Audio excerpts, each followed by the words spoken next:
Good day, everyone, from the cloud in Copenhagen. Thank you for joining us today for the webinar Reporting Results for Success, hosted by Copenhagen Center on Energy Efficiency in collaboration with World Resources Institute and various partners.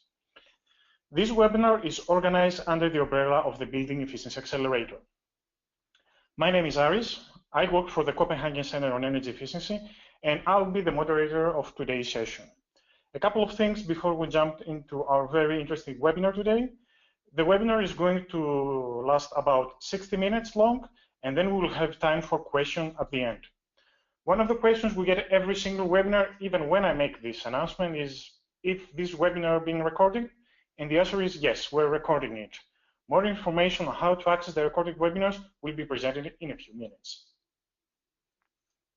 A few things about the Copenhagen Center. The Center conducts research and advisory activities in the field of energy efficiency and serves as energy efficiency hub for the Sustainable Energy for All initiative. The Center has an established network of global, regional, and national partners with a broad range of stakeholders to help accelerate the implementation of energy efficiency activities. We also support Building Efficiency Accelerator with hosting different webinars from various partners.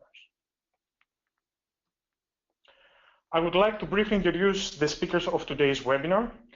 Eric is in World Resources Institute for Sustainable Cities. He supports the Building Efficiency Initiative through program development, project management, and research.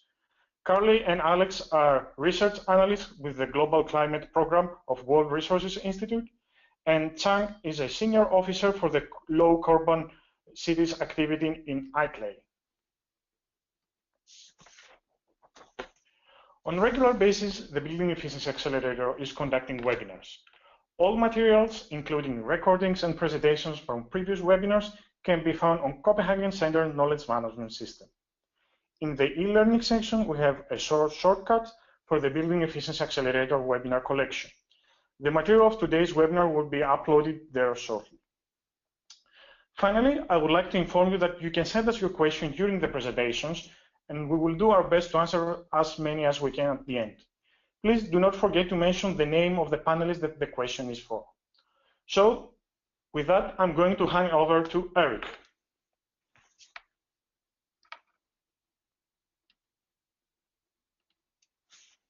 Eric, the floor is yours. Wonderful, thank you, Aris. Thanks for the introduction. It's nice to be doing another one of these webinars, this fourth in the series on tracking progress and impacts of activities in the building efficiency world. I'm going to give a quick introduction to the Building Efficiency Accelerator and then hand it off to Carley and Alex to take it from there and more of the technical details of this webinar. So, the Building Efficiency Accelerator is affiliated with the United Nations Sustainable Energy for All initiative, which is focused on this one goal of sustainable energy for all by 2030. And it does that through working to achieve three objectives: universal energy access, doubling the global rate of improvement in energy efficiency, which our work and the Building Efficiency Accelerator primarily focuses on, and then also doubling the share of renewable energy in the global energy mix. So SE4All is the primary official implementing organization of Sustainable Development Goal number 7 on affordable and clean energy. But it's important to note that sustainable energy touches on many of the other core global sustainable development goals, everything from health and well-being to decent work to, importantly, climate action, resource consumption, and many other things that we're working toward as a global community. The Building Efficiency Accelerator is one of 6 sector-based accelerators that work on improving efficiency in energy use in one or more sectors. Our focus is on buildings, which we'll talk about in a second, is a huge energy consumer globally. Also want to note that the BEA is affiliated with the Global Alliance for Buildings and Construction. This is an initiative of governments and private and nonprofit organizations and businesses working toward these common goals of making it clearer the important role that buildings play in future and a sustainable future and a prosperous future through communicating the value of action in the building sector, improving collaboration between different partners, businesses and governments around the world, and then putting a pathway of solutions together. So the BEA is one of the implementing partners for that kind of global initiative. So building efficiency, why do we care? Quickly, 3 big reasons. Large impact. As I said, buildings consume about 1/3 of energy demand globally and are responsible for 1/4 of greenhouse gas emissions. There's huge potential. We know with existing technology and best practices, we can reduce energy demand by 1/3 by 2050, and that's a pretty basic scenario. Not a lot of stretch and assumptions about what's changing in technology. It's just implementing the best practices we already have. Buildings last a really long time, so the choices we make today are really essential. Buildings typically are 40 years or more. Many of them have been around for hundreds of years. So if we are making good decisions now, we lock in those benefits. If we're making bad decisions now, we're locking in those costs. And what are those benefits or costs? They're economic, social, and environmental. Here's some examples across those different elements of how buildings can influence benefits in each of those areas.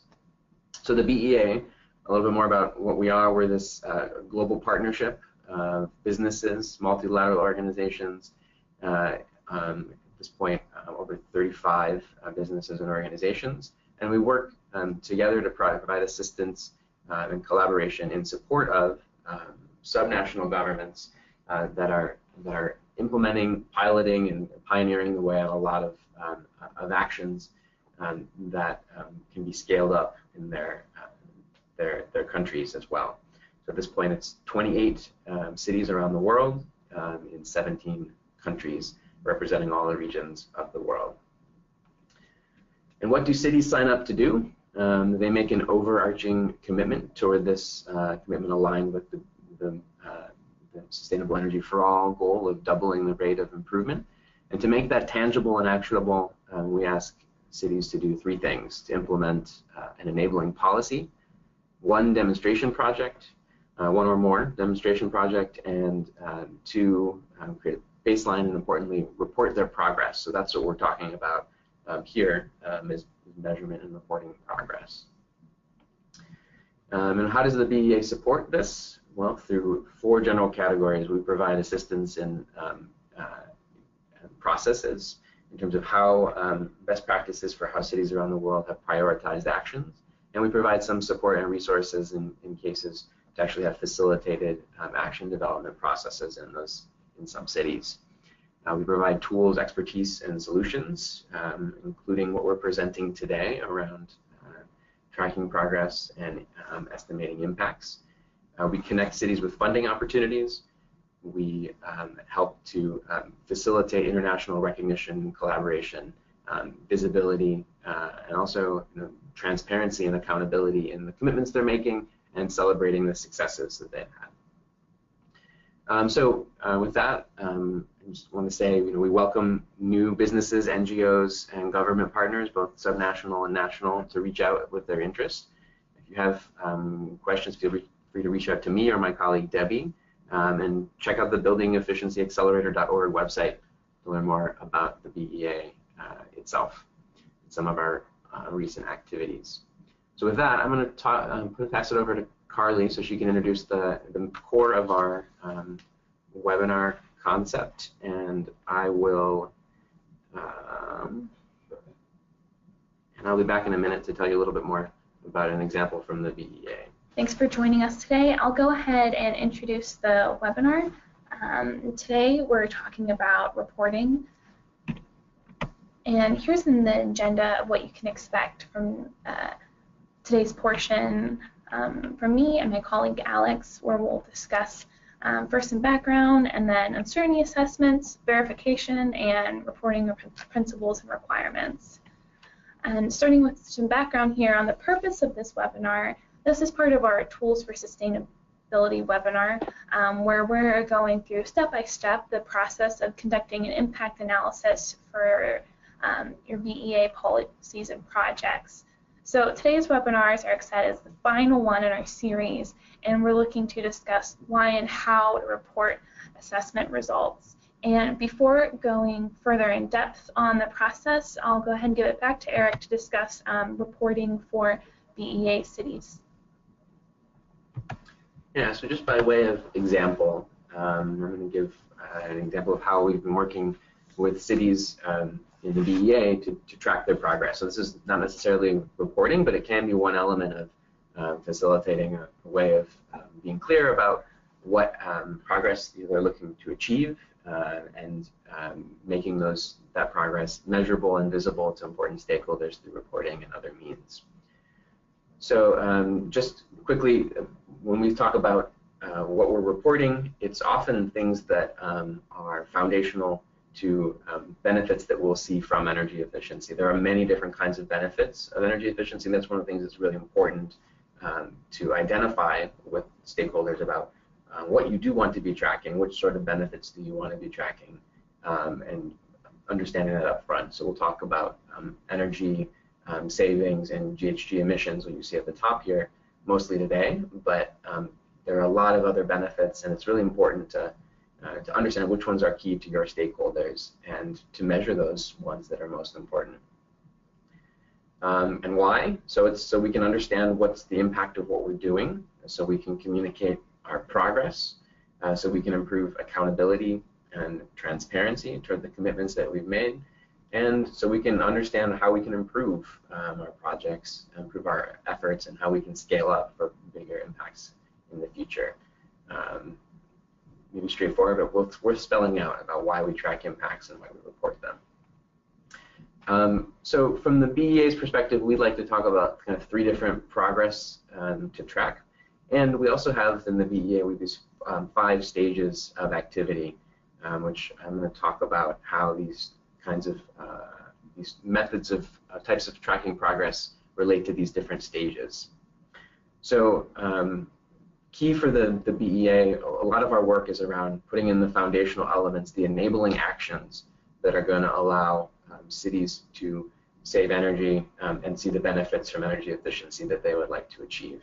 And so these are things from making a clear and visible commitment toward assessing what are your opportunities, developing strategies to implement the actions. These are all things that you do before you see any energy savings from building efficiency actions. But you won't see those energy savings if you don't do them. And so it's important to be identifying ways to track progress on those enabling actions early on as well.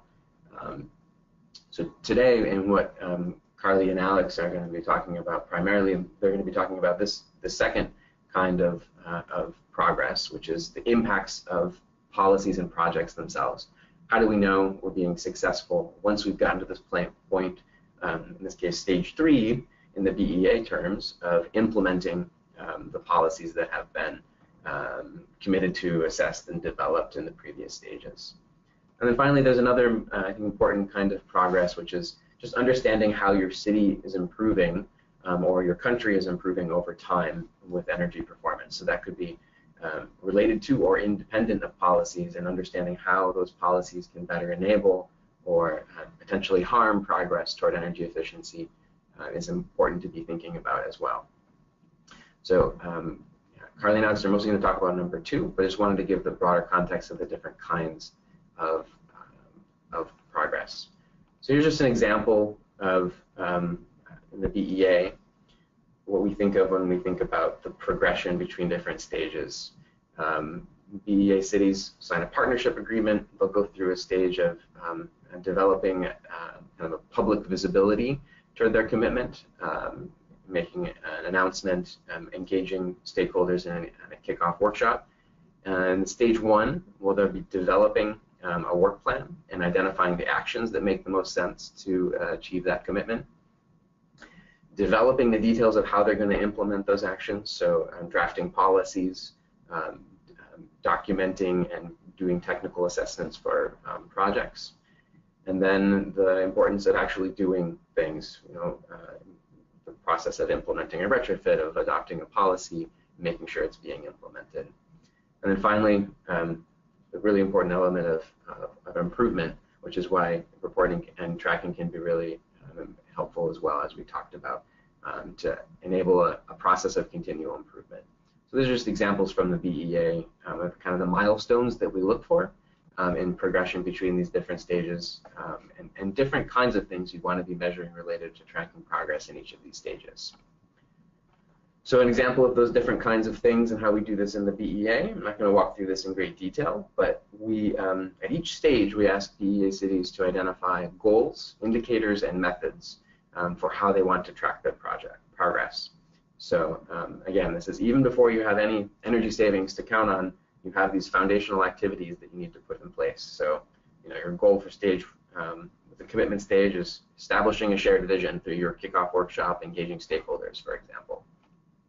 At the assessment stage, you're wanting to collect baseline data to inform the selection of the policy and project. There may be other goals you'd want to include as well. These are just examples. The development stage, selecting the project, attaining project funding. In the implement stage, you're actually installing building efficiency measures. And in the improvement stage, you're actually expanding your ambition to be thinking about how you can improve the existing policies you have and consider other policies or projects to improve city energy productivity more broadly. And then just to note, we have a template that we've developed for the BEA to help BEA cities identify these goals, indicators, and methods, and also to use this to track outcomes. So we've asked them on a quarterly basis to be filling this out and making edits as necessary, because things will change in terms of what you want to be measuring as time goes along. And being able to record that and update that and share that within the network. And then just to note, we have several resources on this particular method for tracking progress, several of which are on the Knowledge Management Center that C2E2, the Copenhagen Center hosts. You can see the URL for the resource collection down there. And in particular, if you want more information on this method, there's a whole webinar on this tracking progress method of the BEA that was recorded and is on the BEA site, the resource collection on the Copenhagen Center website. And with that, I'm going to hand it back to Carley to continue the focus on that project and policy impact assessment and reporting. Great, thank you. So with that, I'm going to talk a little bit about how our analysis is working with the BEA. So we're working with 7 deep dive cities on their impact analysis, but all cities have access to tracking progress and help in a light touch way. And if something is produced in the process of conducting these assessments can be shared. And you can see here the process that cities are going through and doing their assessment is what we're following here with our webinars, and feel welcome to go back and check out our previous webinars to review these steps in your assessment.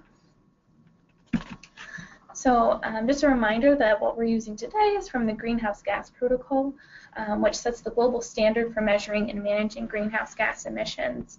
And so multi-stakeholder partnerships, and there's additional resources available on the website listed there, including greenhouse gas accounting and reporting standards, sector-based guidance for buildings, and online training and webinars such as this one.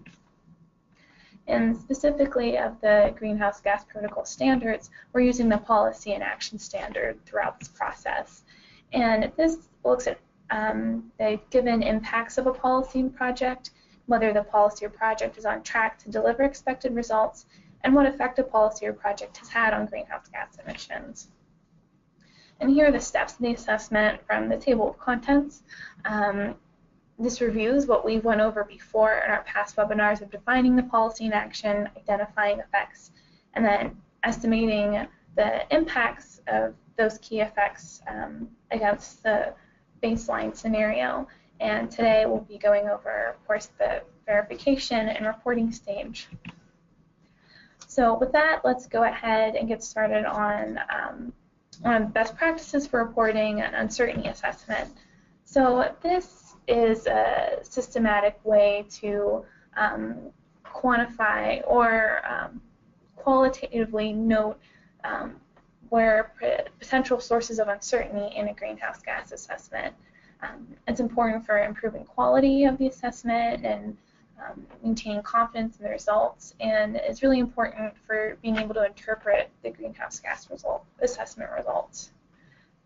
This is in Chapter 12 of the Policy and Action Standard, and you can see here an outline of the process. And so after now reviewing the introduction, we'll go ahead and review the different types of uncertainty you may find in your assessment, where in the left-hand column there, parameter uncertainty. This may arise from measurement errors, inaccurate approximation, or potentially the way the data was modeled to fit the conditions of the activity. And a source of this can be activity data, emissions factors, or global warming potential values, for example. Moving onward, scenario uncertainty is created when multiple methodological choices are available, such as the selection of baseline assumptions and or the selection of policy scenario estimation of policy scenario emissions. And lastly, model uncertainty can come about as when models are introduced for use for extrapolation, which is the application of the model beyond the domain for which the model predictions are known to be valid. So users here should acknowledge model uncertainties and state the limitatives qualitatively, and if feasible, can estimate model uncertainty by comparing results with independent data for verifications.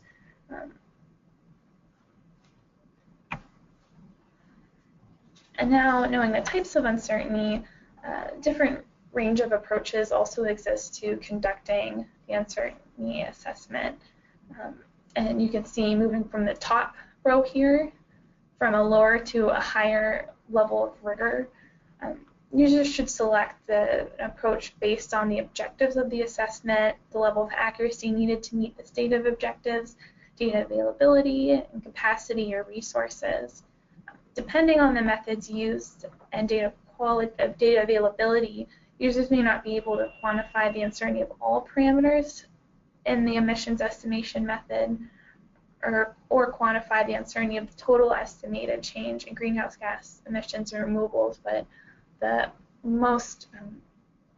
highest level of rigor possible should be executed. So looking at the top, just beginning with the qualitative assessment and then moving toward different types of quantitative assessments that range from assessing a few key parameters to all parameters and methods and assumptions, and we'll get into more detail with that. The fourth step in this assessment is the sensitivity analysis, which helps in understanding differences resulting from methodological choices and assumptions, and to explore model sensitivities to inputs. As a general rule, variations in the sensitivity analysis should at least cover a range of 10% greater or 10% less than the assumed value. So we'll walk through that and what a sensitivity analysis looks like.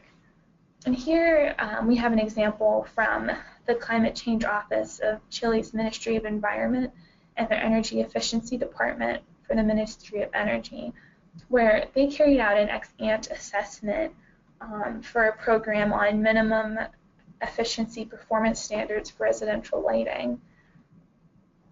And this is a national level policy that was implemented to gradually eliminate incandescent light bulbs. And you can see here we have a key parameter that they had identified for potential uncertainty, which is the replacement rate, or in other words, the percentage of households that replace incandescent light bulbs with efficient lamps each year. So you see here the values for the given years, and these were assumed using expert judgment and based on a combination of national statistics. So again, once having identified the key parameter, you can see here that alternative scenarios, both greater and less than the assumed replacement rate, are given. And you can also see here that additional key parameters were identified, including the housing units, hours of lamp use, and the grid emission factor. The assumed replacement rate was expected to be a high source of uncertainty, and so conservative assumptions were used, and the sensitivity analysis was carried out also to include these additional parameters. And you can see here these values given in terms of greenhouse gas emissions, and the results here confirm that the assessment is highly sensitive to assumptions about the replacement rate, as well as the hours of lamp use. So with these results, the ministry can prioritize future data collection efforts to reduce uncertainty of future assessments and improve understanding of how consumers are likely to respond to the program. So moving on, we have a table here for completing a qualitative uncertainty analysis. And this is a characterization of the level of confidence of the results based on the quantity and quality of evidence that can range from a robust quality to a limited quality, as well as the degree of agreement of the evidence from high to low. So, and looking at the table below in the bottom left-hand corner, we can see lowest level of agreement and limited quality and amount of evidence.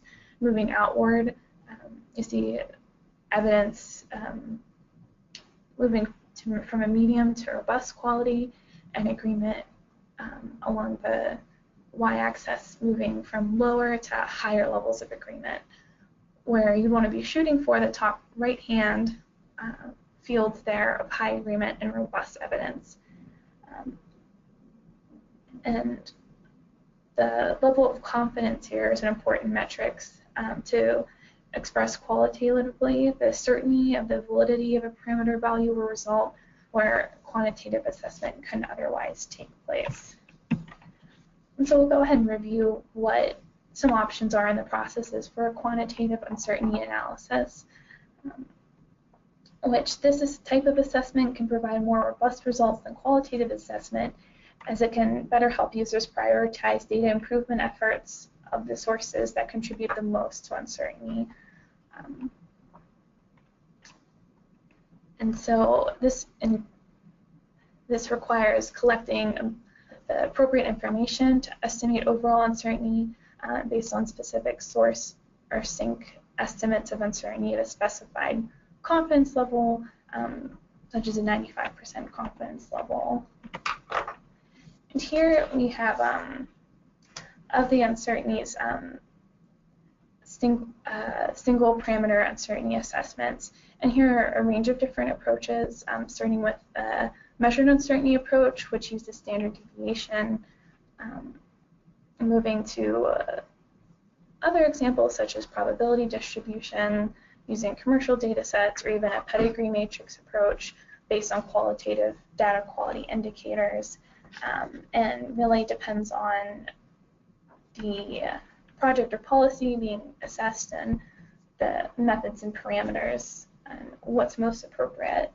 And once the uncertainties of single parameters have been estimated, these can then be combined to provide uncertainty estimates for the entire assessment, and approaches to combine these include the following: propagated parameter uncertainty assessments, where the first example, we have error propagation equations, and these combine uncertainty associated with the individual parameters to form a single scenario involving estimates of the mean and standard deviations for each of the different inputs. Or moving to a more advanced, a Monte Carlo simulation, you can see that depicted in the graph on the left, which includes, it's a random sampling technique that shows a whole range of the results based on the range of values for each of the parameters and the probabilities associated with each value. So with this review, again, available in Chapter 12 of the Policy and Action Assessment, now going to turn it over to Alex. Thank you, Carly. All right, now let's jump into verification, and maybe we'll start off with a couple definitions. So quality assurance, here assurance meaning the level of confidence that the information reported follows these basic principles of being relevant, complete, accurate, consistent, transparent, and then key here, without material misstatements. And so verification is essentially the process of assessing the level of assurance. So to provide assurance, the verifier follows a documented, rigorous, and systematic verification process for the assessment of the reported information against some agreed criteria, which could be, again, it could be a regulation, it could be the requirements of a standard or program, or against some documented good practice guidance, for example. So this is what we're talking about in terms of what verification is. It's the process of assessing the level of assurance. And again, more definitions here. Verification, validation is used to provide assurance for an ex-ante estimates before or during the implementation of the policy or action. So when you're looking kind of forward and doing a validation exercise, for the purpose of the standard, we're using verification to cover both the validation case and the verification case. And so, and this is covered in a bit more detail in the standard itself, but users should basically decide whether and what type of verification to pursue, depending on the individual objectives of the project that they're working on. But for this case, we're using verification as a term to cover both the validation and verification cases here. And so what is the purpose of undertaking a verification, and why should one verify the claims and assessments in a policy assessment? Basically, as they're listed here, to increase the confidence in the outcomes before implementing the policy or project, so that you have, again, that level of assurance. Increasing the confidence in the reported progress, if that is the case, if you're reporting on progress and doing some of the benchmarking, to enhance facilitation of learning and knowledge transfer. The verification process itself brings out a lot of details and helps support the claims that are made, and to improve efficiency in expanding implementation or efficiency of the projects and policies. And so, again, taking another walk through those details and making sure that each of those are held to account. And it also builds greater stakeholder trust in the reported results. And I guess that's really a key item here that most people are trying to follow.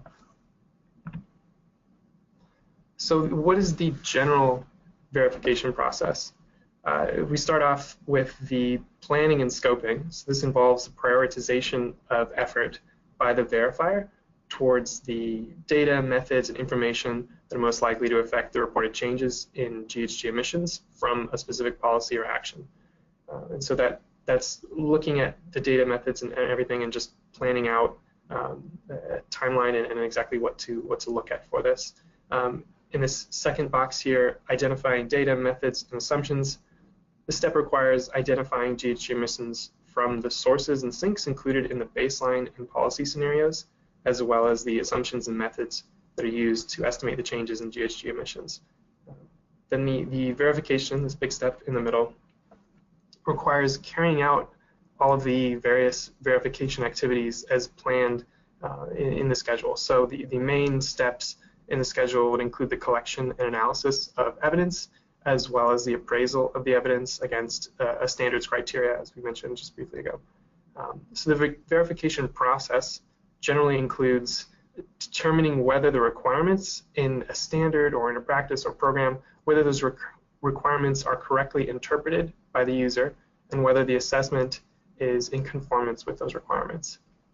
And then assessing those principles of relevance, completeness, consistency, transparency, accuracy of the data and information that's provided, and as well as the reliability and credibility of those data sources, so that the sourcing and the nexus of that information. And then when multiple methodological choices or equations, parameters are available to the user, determining whether the adequate justification for the selected choice has been provided is another step in there. And then checking whether all the assumptions and data used are clearly disclosed, along with references and sources, as well as whether justifications are provided. So just ensuring that all of the information that is typically required in a reporting scheme is covered and that it is reasonably supported by evidence. And then another point in the verification here is in identifying the issues that may require further elaboration, research, or analysis that don't quite adequately cover the requirements that are set out. And so if we move on to the next step here, assessing materiality, this consists of determining if the verification findings from that process that we just described here, if the verification findings support the entity's assertion that the change in GHG emissions from its is accurate from the policy or action that is being assessed. And so you're comparing the claim that is made of the GHG reductions against that verification process. And then we move on to the next step of forming and reporting an assurance option. So the verifier essentially forms an assurance opinion, the nature of which depends on the level of assurance agreed. And what an assurance opinion is, we'll cover very briefly in a second. Just to go over first, the types of verification, speaking generally, first-party verification, meaning mostly an internal verification performed by hopefully independent people within the reporting entity. So if you are a city that are looking at some of the GHG savings from certain building codes or et cetera, you will have someone internally who is independent of the project reporting or developing going through the verification process and delivering their assessment there. Versus a third-party verification, which is performed by an independent entity. That's often a consultant or another entity outside of the organization that is conducting the initial assessment. And the level of assurance. So what we're talking about here is about the type of assurance that is provided that provides that opinion. So negative opinion, limited assurance, this first example, it basically says that we're not aware of any defects or any issues in the way that this assessment was conducted, versus a reasonable assurance, which is a much stronger and a positive opinion. The example here says, in our opinion, the reporting entity's assertion is fairly stated in all material respects and is in conformity with the standard, for example.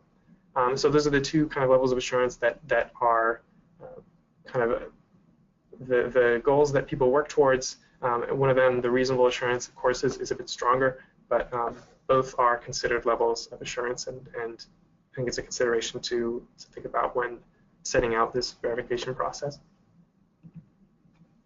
So the reporting principles, and I think we've covered them a bit, but we'll touch on them briefly, and then the general reporting requirements. The principles, of course, of relevance, completeness, consistency, transparency, and accuracy. Again, these are one of the things that any kind of inventory will be measured against is their adherence to these basic principles, and kind of each section that is verified and provided quality assurance will have some connection with all of these. The reporting requirements, and this is referring to the policy and action standard that the GHG protocol has put out with folks, is basically there are these 5 areas of information that are required to be reported for a policy or action to be reported in compliance with the standard. And so this is information on the GHG assessment itself. This is the description and then several details about the policy or action being implemented. This is the results of the calculation, so the estimated change in GHG emissions and removals, and the methodology that was used, and the details about that in order to achieve those estimates and to justify them. And then, there's another area that is optional reporting information. I guess a bit of a misnomer to include it in reporting requirements, but there's always a wealth of information that can help contextualize these assessments and help provide additional information that can be quite helpful. And so there is a example reporting template that is provided on the GHG protocol website. And so it's basically a Word document that has all of the categories and criteria that would be required for reporting a policy assessment in conformance with the policy and action standard, along with areas for some optional areas. But the GHG assessment here includes references to the standard itself and kind of all the details that we would hope to be included in the assessment itself. So we have here a number of areas in part 1. Again, in the sample reporting template, a description of the policy or action addressed, and this includes everything from the date of implementation and a bunch of kind of time boundary constraints to information on the procedures that were taken, if applicable, any enforcement mechanisms or targeted greenhouse gases or other overlapping policies. So this is just the description of the policy and action assessed and the many kind of factors and details about that. And then the results of those estimates. So the estimates included in the assessment or the results of that assessment in terms of the GHG changes between the policy scenario and the baseline scenario, and a couple different ways to report those. And then the methodology, so looking at the causal chain that we discussed in previous webinars, looking at the assessment boundary, which is looking at each of the kind of little subsectors included and estimated in the GHG emissions coming from various fuel sources, etc. Baseline methodology, so the methodology included and for the developing the baseline scenario and all of the kind of major data points that are associated with that, key parameters, for example, and if appropriate, the ex ante methodology or ex post if we were looking at ex post assessment, and the key parameters for each of those. So these are all kind of covered in depth in the sample reporting template that's provided on the ghgprotocol.org site under the policy and action standard. Again, information on reporting performance over time and uncertainty, verification, and that's it for us. And so we will pass it on to Chang Deng-Beck, who will talk about the carbon registry. Let's see. Good morning, good afternoon, everyone. My name is Chang Deng-Beck. I am from ICLAI, the Carbon Center, who is a partner of the BA Accelerator. And today I will present you the Carbon Climate Registry, who is a reporting platform collecting information and supporting peer comparison, peer learning, and through transparent and accountable reporting. So during my presentation, you will hear a brief introduction of the registry, its birth, its mission, and the benefit for reporting. Then I will introduce the key reporting elements and giving special highlight to the ones related to building efficiency. Finally, I will demonstrate you an example of entity profile, which is a tailor-made report outcome that we built for reporting entities for tracking changes and celebrating achievements. I will use a building efficiency project as an example. So in this section, I hope you can see how your report, if you choose to use the Carbon Climate Registry, will be presented to the world.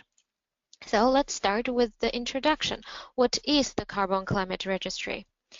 And the Carbon Climate Registry, or in short, CCR, was launched at the World Mayor Summit on Climate in Mexico City on the 21st November 2010 as a global response of local governments to measurable, reportable, and verifiable climate action. Operated by the Carbon Center, where I come from, the CCR has become the global reporting platform to enhance transparency, accountability, and credibility of local and subnational climate action in the past 6 years. Now we have reports from 949 cities around the globe, and which represent 10% of the world population. And currently, the CCR supports 15 unique projects or initiatives. As you can see, the Building Efficiency Accelerator is one of them.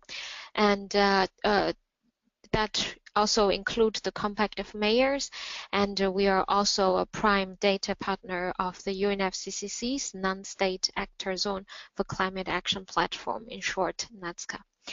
And as you can see, all the initiatives comes from a different background, have different mandate, different tasks to bring city towards sustainability. And we are happy to be part of the Building Efficiency Accelerator and looking forward to playing a role in accelerating local government's ambition and action in improving building efficiency. What will the cities get by using this platform? The CCR offers numerous benefits which extend beyond the local and subnational level. By reporting to the CCR, the local government will get visibility with a tailor-made profile page, which I will demonstrate to you later. The CCR is supporting vertical integration, allowing for the joint reporting of both cities and regions. It offers the opportunity to align your local government reporting seamlessly with that of your national governments for increased transparency and accountability. The reporting entities will further the Paris process by providing evidence of the enhanced engagement of local and subnational commitment with intended national determined contributions, which is INDEX in short. The reporting entities will be connected to 16 initiatives worldwide, which means if you join us through the Buildings Efficiency Accelerator, you do not need to bother for report again the same information. You can join another initiative, for example, the 100 renewable energy initiative or the district energy initiative. And those initiatives also include the Transformative Action Program, TAP in short, which facilitate the finance of local climate action. And last but not least, the reporting entities is contributing to a data-driven revolution through robust bottom-up and disaggregated reporting and monitoring by communities and territories. And you can compare what you report with your peer cities from the back end and from the front end. To gain those benefits, what do I need to do exactly? So what do we collect? The registry collects 4 major information, namely the commitment, which is a promise, a goal the city would like to achieve towards sustainability, action plans, the detailed plan of how you would like to reach to that goal, actions, the soft measure, it's a policy, or the hard measure, the infrastructure project that you would like to take into place within the action plan to achieve the goal. And finally, performance. It can be the performance in greenhouse gas emission, in energy consumption, climate risk and hazard alleviation, something we can track the progress against the goal you've made. And the 4 core elements are collected from 11 reporting sheets.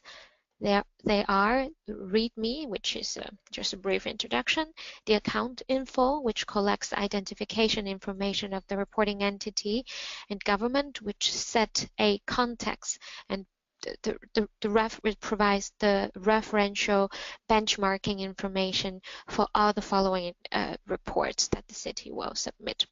And the profile, that is the city's material, including geopolitical, economic, and environment information.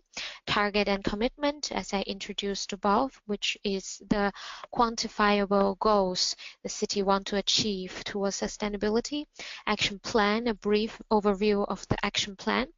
The greenhouse gas inventory GPC, that is the greenhouse gas emission generated within the city boundary according to GPC that my colleague Carley and Alex just introduced. Energy performance, which is also a performance but from the perspective of energy generation and consumption. And greenhouse gas inventory government, which is the greenhouse gas generated from the local government's operation. Adaptation and resilience is the place to report climate hazard and impacts. and mobility data to collect performance in transport, and finally the actions sheet, which tracks the climate change mitigation and adaptation actions. Among all those sheets, the basic reporting requirement is just sheet 1, account information, sheet 2, profile, and sheet 10, at least one action. Different city participating different initiative might have various reporting requirements. However, in order to participate to CCR, you only need to provide sheet 1, sheet 2, and sheet 10. And for building efficiency accelerator initiative, the relevant information are collected in sheet 1, sheet 2, target, and sheet 4, action plan, sheet 5, the inventory, sheet 6, energy performance, and finally sheet 10, action, which we will take a deeper look now. Let's zoom in a little bit about what information we collect exactly, which is also echoing to what the first colleague has introduced about the reporting requirement. In the target sheet, we collect general mitigation target, which is committed to reduce certain tons of CO2 in compared to one fixed year or the business as usual scenario. And a city can specify the sector, for example, stationary energy, to highlight that this commitment will be achieved from action taken in the building efficiency field aspect. And next, or the city can simply submit a energy efficiency target, being more specific, and further highlighting in which energy sector they would like to address their action. Or if it is even wider than what we covered before, if it is not just focusing on energy efficiency, but you have more detailed commitments such as implementing a building code or using certain type of building procedure method, you can fill in other mitigation target where we allow the user to specify your target together with the indicator used for evaluation. And in the and then we, after the commitment is made, we track the changes by allowing city to report performance in terms of greenhouse gas emission that Alex and Carley just introduced through the GPC. And in the same time, we allow city to report the performance in energy aspect, which is allowing them to report the energy consumed in different types of buildings. And finally, in the action sheets, entities are allowed to specify the sectors and emphasize that building efficiency improvement intention in the action sheet as summary or highlighted in the mitigation sector and as the impact area. And all those tick boxes are used as a hashtag, which will be presented on the entity profile, and are the keyword you can use to compare against cities. And now let me give you an example of the city profile. I'm using the city of Vancouver. And all the city profile can be linked from the city's name. So you simply need to visit the website carbon.org, city profile, and type in the city's name, in this case, City of Vancouver. In the beginning, you can see a summary of the city's picture, of the mayor, and you can contact the city, print out the report I will display you. I will explain you later, or simply retweet it and spread this page on any social media. So our intention is by one-time reporting, all your report result with the infographics can be used for the city's communication purpose. And then you will be led to a summary page where your basic city information and the target will be displayed. And also the initiative participated is here. Fortunately, this is City of Vancouver is not yet a BA city. And for the initiative participate, if there's any achievement has been made, they will be displayed here. And going into detail, for example, target I just mentioned. Now we see the city of Vancouver has committed 17 targets, and according to 10 goal area, which including building and others. And for that, they have established several actions, and one of them is the green building training action that started from 2013 and still in operation. And we can see a brief summary, and we can see the sector covered. And finally, the city's performance, that is in this case, just greenhouse gas performance, all the historical emission will be displayed in a line chart so that you can see how the changes has been made, how we can celebrate the achievement, and also identify in every year which sector is the major emission source. And in this case, we can see stationary energy is still the major emission source, which means actions to be taken in building efficiency aspect is indeed needed. And by tracking the changes every year, we can see if a certain policy and action has its impact influencing in the total greenhouse gas emission. That's all from my side. Thank you for your attention. If you have any question, I am there for you later or in a later stage through the email carbon@eclay.org. Now, back to you. Thank you very much. Now it's time for the question session. We received a few questions from the audience. The first question is for Eric, and the question is, what are the requirements to become a member of the global initiative? Yeah, thanks for the question. So I think I mentioned them briefly. The high-level requirements are those 3 commitments that we ask for from cities. If you're asking from a city's perspective, that was covered in the slides, to implement a policy, 1 or more demonstration projects, and to track progress and report progress. If you're asking from the perspective of national government or a business or an NGO, I can also share those details with you, but it's essentially to have a specific commitment as to how you can support cities in achieving those goals. And I'd be happy to talk with you more if you want more details, or to talk through how you or your organization may be able to contribute. If you want to send me a note. Thank you, Eric. The next question is for Alex, and the question is, after the reporting requirement, is there an implementation step? So not any implementation step that's covered by the GHG protocol standard. That's kind of up to the entity that has gone through it and done that. I think the implementing, there's a couple points maybe I'll add to that, is that verification can be done after implementation as well, to ensure that those results are corroborated by the evidence that's been gathered during the implementation phase. And that's where we had the difference between the validation and verification. But for the purpose of this, we were covering them both together because the procedures are effectively the same. But yeah, that's the implementation is up to the implementing entity. Thank you, Alex. The next question is for Carley, and the question is, during expert judgment, who are the experts?